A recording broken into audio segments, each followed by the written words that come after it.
Whoop whoop. So we are live on another umbraCoffee. It's Friday, end of the week.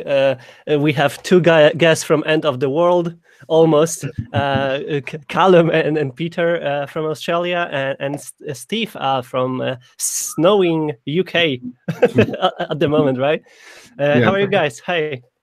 Good, thanks. Great week, well, busy week, or you're being lazy and not doing anything this week? It's always a busy week for us. Yeah, super busy. Once again, not the moment to say that it was a lazy week. I got a little bit cold, but besides that, I'm doing my work and preparing for amazing things ahead. Callum, how was your week in Australia? Yeah, good, busy. I think, was it earlier that Pete, you asked if I sleep ever? Yeah. I think I did quite a few pull requests this week. Yeah, a few different things. Went to the beach as well, so it's all good. Great combination. And yeah, I also tweeted once that you are on fire, and you followed the Antonis path of removing what's possible from Umbraco code base. It must be a great feeling, right, to remove stuff from Umbraco. I think I did this week alone. I did 3 pull requests, deleting a couple hundred lines of. So now we've deleted Callum. No, Callum has some internet issues today. As you can see, the cable needs to be really long to go to the Australia. But we will move on, and we wanted to focus on. Oh, you're back. Sorry, the internet connection here is slightly temperamental right now. Yeah, I was just saying. I think Neil said thank you so much for deleting all of my legacy code. Yeah, so I did a few pull requests this week, deleting a few hundred lines of rubbish that he'd done many years ago, and Warren and Shannon have been busy doing that as well. I think between us, we've deleted about 3,000 lines this week, and web forms are gone from V8, and macros have had a bit of a cleanup. Exciting times, and we wanted to flag some more V8 stuff.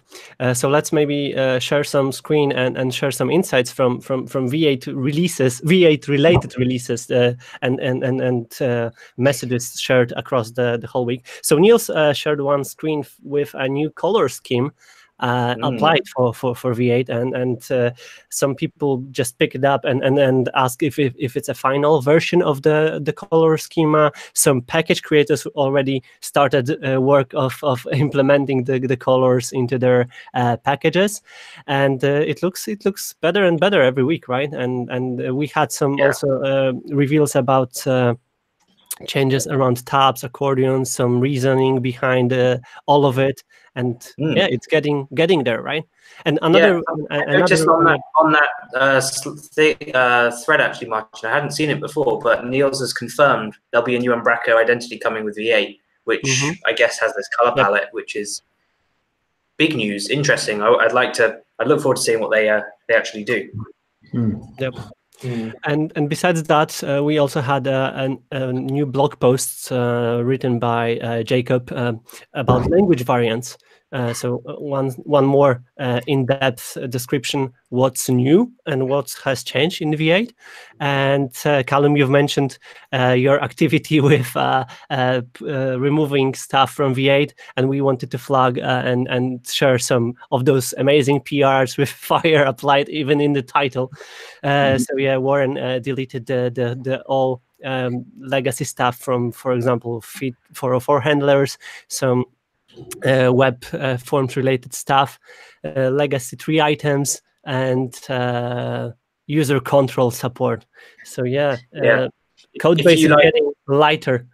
If you Control Shift F on the source code right now and look for web forms, I think it comes up 3 times, and it's in README files saying once upon a time we had web forms, which is a really, really nice place to be. And guys, before going live, we've been chatting about V8 and your journey with V8. And Steve, we know that you were attending some of the hackathons related with V8. And Peter, did you had a chance to do something with V8 already? Yeah, I mean, I've had a play around with V8, obviously, just to sort of see what's going on, but it's kind of been pretty surface sort of stuff. Just sort of checking up to see whether or not I guess the promised features are there, or like all the features that we've been talking about are there. It's looking really good. Probably, I think feature-wise, kind of the base level stuff is kind of on par with what Umbraco 7 can do. Plus, with those nice sort of UX tweaks and things like that.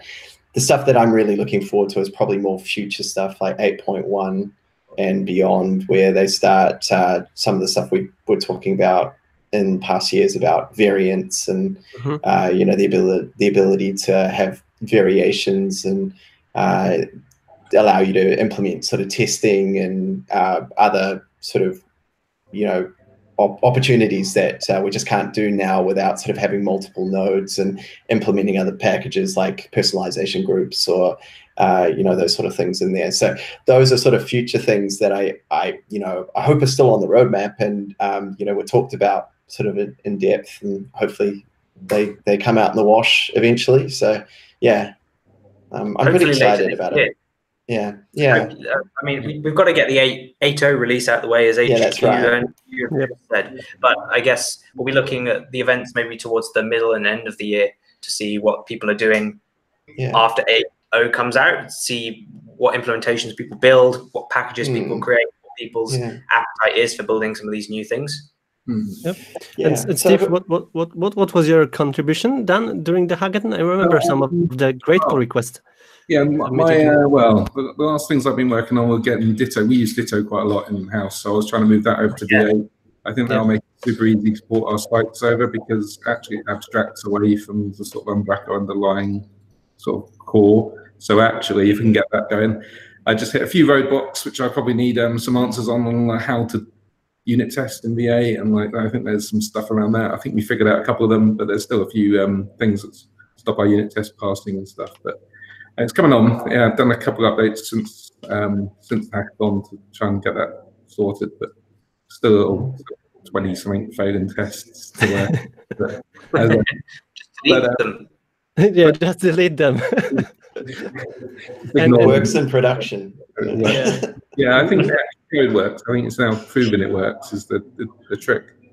So. We are talking about V8 a lot, and maybe some of you don't know what V8 is at all. And so we also seen a great blog post by Fedosia from Perplex, describing how V8 looks from the editor's perspective, mostly.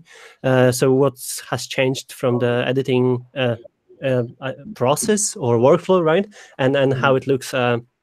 Not from the developer's perspective, because we can refer to source code, pull requests, and more, but it's not always only about it. And we know, and we've heard that Umbraco divided the releases into workflows and paths, and editing experience was taken first, right? So the most important part is to make editors' life easier and their path be complete before we will have some kind of hookups and entry points for future changes. And speaking about it, I wanted to also jump to another topic, because we've seen that Kevin Jump made a huge progress of making using V8 ready. we can say that. So the first release of using is on Hour and on Nougat, and everyone can play with it and see how it was built. And I once again, great package and great developer is sharing how he approached V8 stuff in his package, and it will be. I'm more than sure that it will be a great reference point for everyone who will be dealing with packages for V8. It's good to see with this as well that Kevin's kind of V8ified it, so he's almost rethought the whole structure.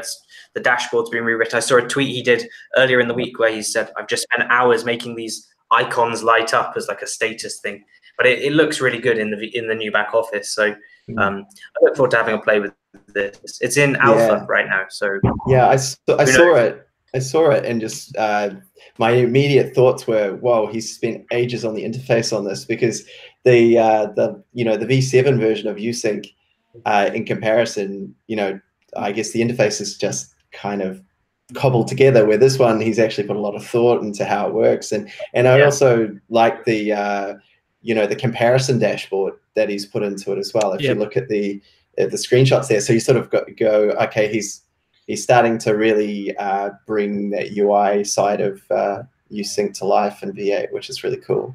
Yeah. I wonder if we'll be able to move our V7 definitions over to V8 with the new sync. I'm guessing not. I'm guessing it's a complete rewrite, because that would be a really brave undertaking from Kevin. But maybe Kevin can answer. Maybe migrations. Some a library which will be just handling it for us. I wouldn't be surprised if it will be done this way, because it's definition files, so they're supposed to be migrated somehow.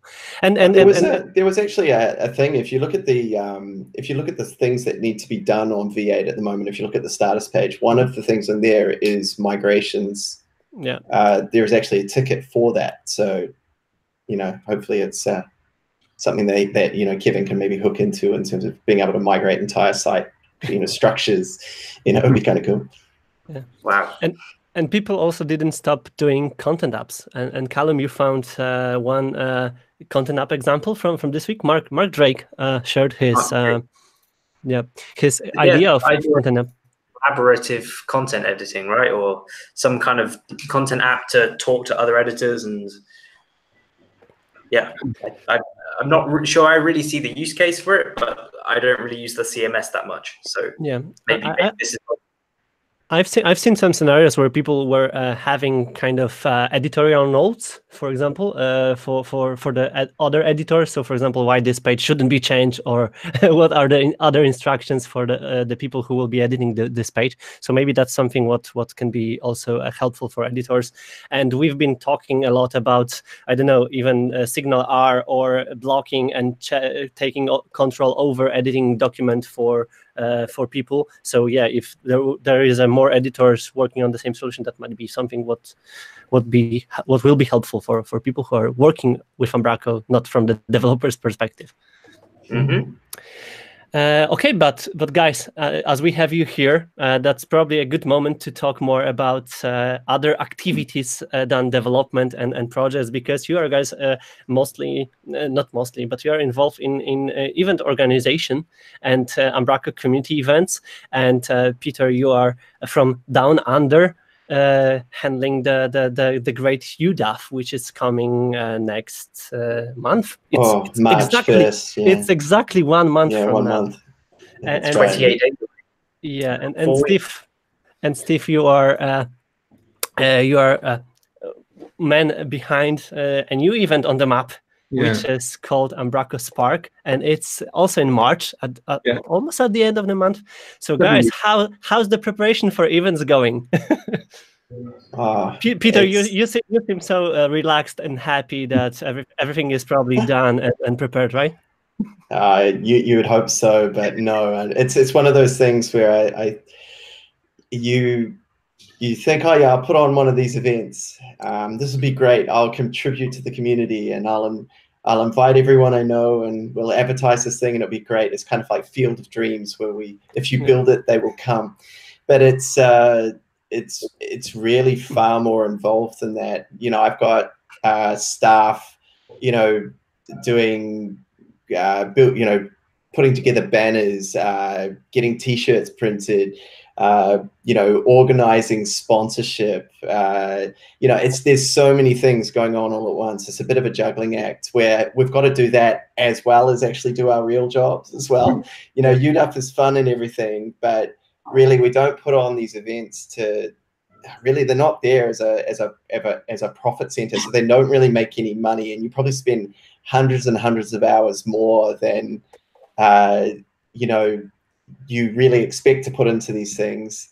And you know, you've got to organize all your speakers, you've got to organize your venues, you've got to make sure your catering's good, you've got to, you know, there's all these things. And I'm just fortunate, I guess, that I've got, you know, a good team sort of supporting me with that. But it is stressful. You know, it's one of those things where you know, you sort of you put it out there, and you pray and you hope that you hope that everything will shine on the day. But last year it poured with rain. It's a whole another story altogether. But it just trying to get speakers together, and then just, to be honest, the marketing side of it is just intense, because the hard thing is that we don't necessarily have the mailing list that Umbraco has. Fortunately, they're really supportive of these events, and they'll sort of hook in and they'll help you out with these things. But that's one of the hard things. It's like, you think you know a lot of people, and then when you put it out there, it's kind of like, actually, I don't, because I used to work for Umbraco, so I kind of know how big that mailing list of people is. So theirs is 10 times bigger than mine for the region. So yeah, that's the hard part of putting on one of these events, is actually trying to get people to know about it. And even with those emails, we're still like, we're cold calling some agencies at the moment just to say, hey, do you even know that this exists? And half the time they go, no. And some of them are Umbraco partners, so it's kind of like, how does that even work? But it's sometimes, you think, oh, Twitter, everybody's going to see it. But to be honest, Twitter's a bit of an echo chamber. It's like, we all interact on Twitter, but the problem is that the number of people who are actually talking on Twitter about Umbraco is not that big. It seems big, but it's all the same people. It's always the same people. Yeah, so, but we are not here to scare Steve, right? No. I mean, for sure. We all know that's why we've titled this episode as some kind of conference organizers challenges, because it's a lot of challenges. People even on the chat saying now that there's a lot of work behind the scenes, and to admit, we are all mostly developers or development companies. We are not event organizing companies. No. And it's when I was attending some other events from other communities, there is a lot of things done to make even happen at all, and we are here doing it mostly after works, or doing the work, or combining work together with that. So maybe Steve, tell us more. What motivated you to start the event first, and then did you already face any challenges, or they are still ahead in time? I think because it's completely new to us, we're like it's all a bit of a learning curve. So I've never organized an event, and we have fortunately have a good team of people that are a lot more organized than me, and I'm kind of doing a lot more of the outreach to find speakers and stuff. But yeah, it's a bit of a challenge, just figuring out where to start, really. I think Umbraco have been really good about sort of supportive in this, but I think it's just a case of knowing what we don't know at the minute and finding out what we don't know. So I was kind of the same, like reach out on Twitter, we'll find a load of people to come along, and we know a lot of agencies and stuff, but actually there's a lot of effort in actually marketing the thing and finding people to come. But we wanted to do something a bit different to like the festivals, so something a bit more developer focused, a little more, just to see how that works. So again, it's a completely new style of event, as well as a new venue, everything's kind of fairly new. And hopefully on the website we'll get some speakers instead of just sort of locked in a load of people. I think Callum's speaking. Breaking news, so they'll be coming onto the website. We'll be announcing the first sort of tranche of speakers on the website.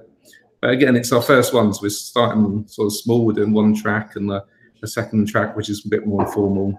But it's just echoing what Peter was saying about. It's just there's a lot that you kind of don't realise when you look at someone else's festivals and things, and then suddenly you find out, like as you're doing it, that there's the stuff you don't know is you find out by doing, as ever. So. Yeah, that's why I think that it's really important to exchange this knowledge. Sorry, Callum? Yes. I was just saying, the whole thing's a big learning curve. You'll realize that I think if you're not stuffing bags at midnight the night before, or still preparing the opening slides 10 minutes before the event starts, you've not really done your job properly, because there's always going to be something that someone's got to do, and it's absolutely a big chunk of work. And I actually admire Steve's angle on this, because you're going for a slightly unconventional event compared to what's been done before. Like you say, something a little bit more innovation focused, and also it's not necessarily being hosted in a major city in terms of for people outside of the UK. I know Bristol very well, and it's a great city that many people can visit, obviously, but it's not like London or a big capital city. So you've got additional challenges there too. So I'm really looking forward to seeing how this event turns out and future ones. I think it would be great. You need to make city be a partner or sponsor of it to attract people of visiting specific cities. One of the plans for it is going forward is to move it around the UK and have other Umbraco partners. This is the plan. I don't know how it's going to work out, but have other Umbraco partners sort of take the lead on this. And we'll sort of, I think the Dugfest does a kind of, they have a collaboration of agencies that run it, and we were kind of looking at doing the same thing for this. A foundation, even. Yeah, foundation that kind of run it, and different people take the chair and post it in their city. That would be kind of the plan. Fantastic idea. Yeah. Okay, guys, but speaking about events, it's not bad to mention the biggest event in our community as well, which is Code Garden. We also admire Umbraco for doing an event like that, and it's happening pretty soon as well. We still have a call for proposal open. There is a call for proposal for Umbraco Spark as well, and just to use this ability to promote events, we've also noticed and that Peter, you are giving away 5 student tickets this week. Yeah, we are. So we sort of felt it was something that we've been thinking about for a while. Is that the things that they're teaching in universities aren't necessarily real world, and so we sort of thought, okay, well, there's 3 or 4 universities within sort of distance of the event, so why don't we give away some tickets? I mean, it's a small investment on our part in terms of catering and all the other stuff that goes along with it. But from our point of view, if we can create more developers who are a bit more passionate about what real world things are, and not WordPress, because I mean there's tons of them, but then the better it is, so I mean, why not sort of start something somewhere and see where it goes. So once again, big kudos and high five for every event organizer in Umbraco community. It's hard, and it's a good moment to also remember even the articles on Script which were coming, how to start the meetup groups, how to face the challenges of event organizers, and to bring some awareness from people who are attending events that it's not just a blink of an eye and we will start a festival in Poland, in Norway, in Ukraine, and people are just flying and coming over. It's a lot of effort to even announce it and say that something like that is happening. And as you've said, guys, that was really cool to hear, that even people who are living next building, they don't know that event is happening here, and it might be an Umbraco agency, Gold Partner, or whoever else. We still need to approach those people and use every opportunity, umbraCoffee included, to announce new events and new initiatives on our map. That's amazing to see. And guys, let's maybe jump to the history of some events, because this week Niels shared some cool pictures from not first, one of the historic Code Gardens.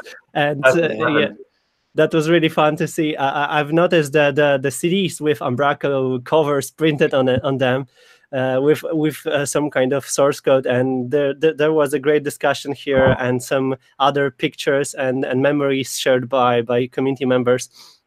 And what was your first Code Garden, guys, by the way? Mine was about 5 years ago, I think. I'm trying to think. 5 years ago.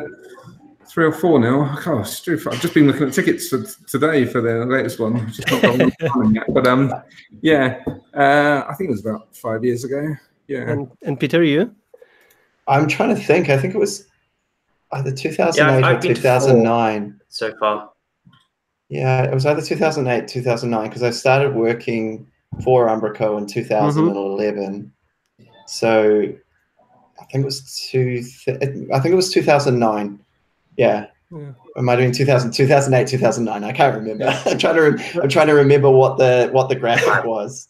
So yeah. But it's also worth to remember that every event started somewhere, and that Niels just reminded everyone that Code Garden was also a small conference, even a small meetup. And if I remember correctly, correct me if I'm wrong, the first Code Garden gathered about 20 people, something like that. Niels shared insight like that during the one of the Code Gardens which I was attending. So yeah, everyone can start an event. It doesn't need to be big at the beginning, but it's worth of doing that because it's useful for people. And yeah, do you guys want to add anything about events to this topic?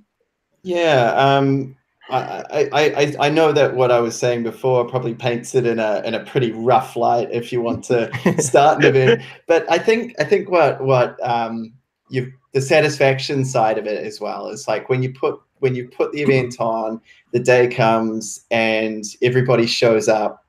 Well, everybody who wants to be there shows up, and I was really fortunate that last year it kind of ran like clockwork. But you know, once it's all done and dusted, and you're standing there at the end having a drink, and you go, it's done, and you sort of go, okay, that was definitely worth it. We'll do it again. And then when you come around to this end of it, you go, oh, I'm regretting doing it again. But you know that you're going to have that feeling again once you're done. So, you know, I'm looking forward to that. So, yeah, it's definitely worth it if you're passionate enough about it. I think it's one of those things that you've got to be really, like, you've got to want to do it. You know, it is a lot of effort, and in some cases it can also be very expensive. So it's like you've got to consider all those things before you jump into the I'm going to run a festival thing. But you know, like if you're into it and you want to do it, from a money point of view and time, I just want to say sorry. It's expensive from a financial and a time point of view because the amount of effort that gets put in by you and your team and everything is fantastic with all the events. So yeah, it's not just what you actually see. There's a lot of stuff that goes on behind the scenes. For me, it's that moment that beer hits your lips on the Friday night and everything's done, and then you can relax, and then you know you've done a good job, and it's all over for another year. Yeah, no, indeed. Yeah. Okay, guys. So as a relief of events and topics about commitments and sacrifices around it, let's maybe jump onto some releases from this week and new stuff flying around community. But also we will mention some kind of bad topics which were also discussed. So Callum, you've gathered information that from another reference to the history, damp pickers was released 8 years ago. That was something what was found out during the week. Jerome shared this memory from the past, and Callum, you've started some rumors around Code Garden. That's the reference for the releases, and we've seen the conditional displayers update and TinyMC as a macro parameter. I didn't see that, to be honest, yet. Let me share my screen. It came out 2 days ago. Yeah, this came out 2 days ago. So this is a simple package that allows an RTE as one of the macro parameters, which is, as much as I dislike macros, it's very package, very useful. Yeah. Can you go Inception on that? Can you go macro parameter within a macro parameter within a macro parameter? Yeah, that's an interesting challenge. Let's see, but it might be a good recurrency inside of the package. Hey, it's Mario. He's one of my developers. One more update for the package 1.2. I believe some bug fixes and improvements or new features. And he's got a new option for changing it. So there's the checkbox, and then there's also a drop down version as well. So, and then he's put some other bug fixes in there that sort of came out of our use of it on a couple of client sites. So yeah, he's just sort of tweaking it and making it better, which is really cool. Nice. And we also spotted some questions and discussions on Twitter. Let's start maybe from Matt Braceforth, who was asking about load balancing solutions done on top of T-commerce. And yeah, there are some challenges probably to be faced, and input is more than welcome from people who are using T-commerce heavily, especially on load balancing environments. I didn't use T-commerce on any production site yet. So if you are if you have any more knowledge about it, feel free to share it with Matt. And we also had some kind of discussions about open source licensing, which is a topic for another wide discussion and probably a longer episode of umbraCoffee or even the whole track of coffee. But James started some discussion about licensing and not so positive feedback from community on Reddit to his decision about changing the license behind the image sharp. And so some of Umbraco community members included their point of views, support for James and his decisions. And there's a great thread. We will, of course, share the link because it's not possible to even discuss it through the short amount of time here. Yeah, that's a really, really big topic for the discussion. Do you guys want to? Yeah, I think that discussion on that topic, there's just so many different sides to it in terms of, you know, like the mix of licenses when you use their products and different things, but also you know, the other side of the thing is as well, when you build something that's open source, just that you know, people think you're getting paid to do it or something, you know, like it's hard when you put yourself out there and you've got something that's being used by a lot of people. People can be really negative, and you know, it's kind of, I think James is kind of feeling that quite hard at the moment, you know. So I really feel for him in this sort of situation, because, you know, you've got so many points of view, and, you know, like the only one that's going to be right is the one that he goes with in his gut, you know. That's and whatever he chooses, you know, we have to live with that. It's his product, it's his, you know, his baby, it's what he's done with it. So yeah, just the support on top of, like, you know, not just developing the thing initially, but supporting it. So time consuming and hard work. But yeah, people don't realize how much effort just goes into. You release a little tiny package from Umbraco and you end up hours a week supporting that thing, and it's like, that's right. Yeah. So let's jump to something more positive now. Yeah. it will be the most depressing umbraCoffee ever. Oh, look, we love James's work. James's work is amazing. I don't think I could build a website without James's work in it. So it's kind of like, yeah, you've got to. I love it. So yeah. But we've noticed a really positive Umbraco activity and some kind of appreciation for hot chili code. So Nick Remington. Yeah, Callum, do you want to tell more about it? You spotted that? This is awesome. So Nick has gone like level 20 on his response on one of these one of the questions on the forum. So someone was asking, how can I basically build a calendar, and he's gone away and he's built an entire demo site and given a load of code samples and walked them through how to set this whole thing up. And if anybody encapsulates like a large chunk of the Umbraco community spirit into one person, that would be Nick, because Nick has done some really great stuff. And you can see here he's still going. This is like being up day or so, they're still chatting and he's still sticking at it, which is huge amount of work. So big high five you rock to Nick for that. Yeah, someone needs to like rip it. Someone needs to take that forum post, pull it apart, and turn it into just a straight up tutorial or a guide. You know, that's kind of what that needs. Or even a package.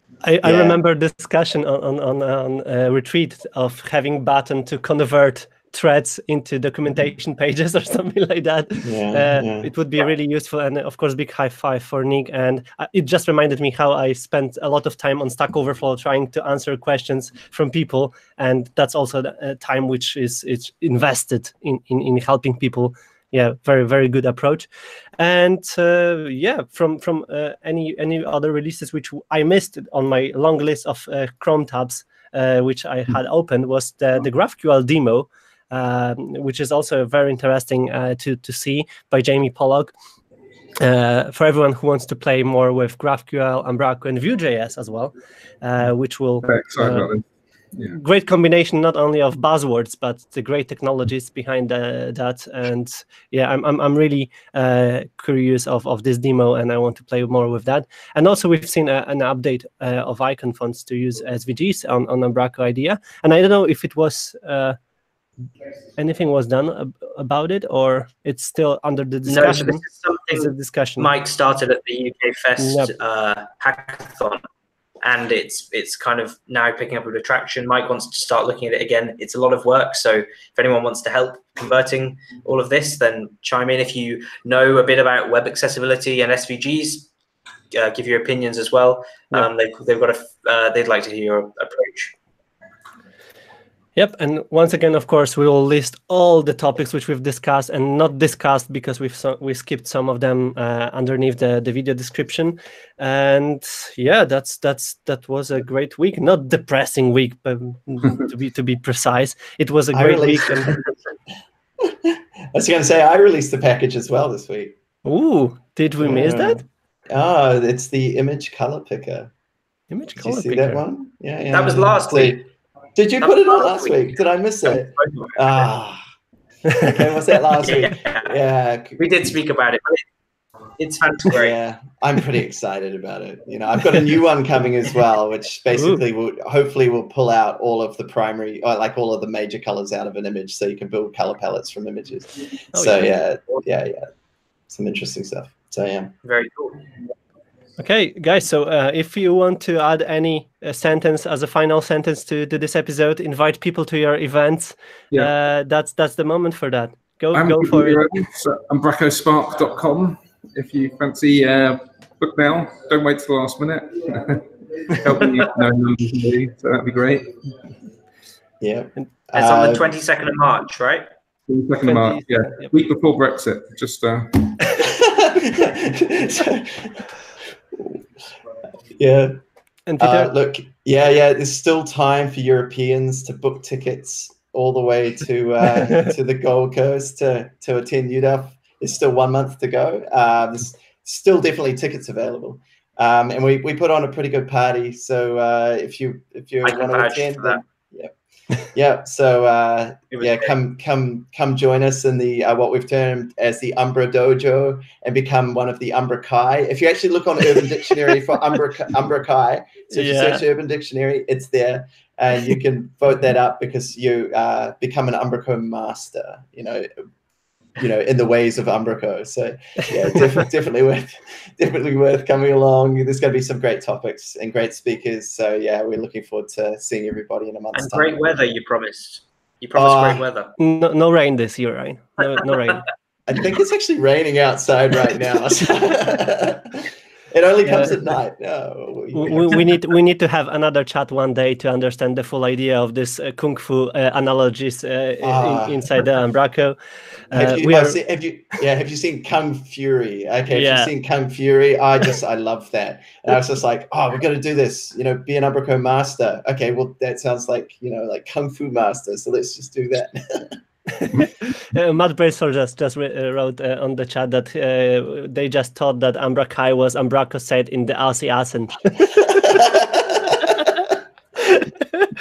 Maybe, no one knows. Let's leave it unanswered.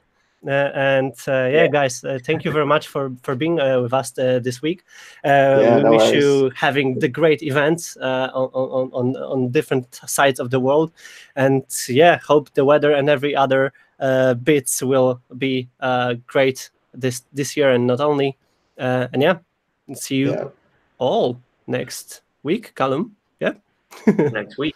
Next week. Yes. Yeah. And cheers at the various different events. See ya. Okay, thanks for having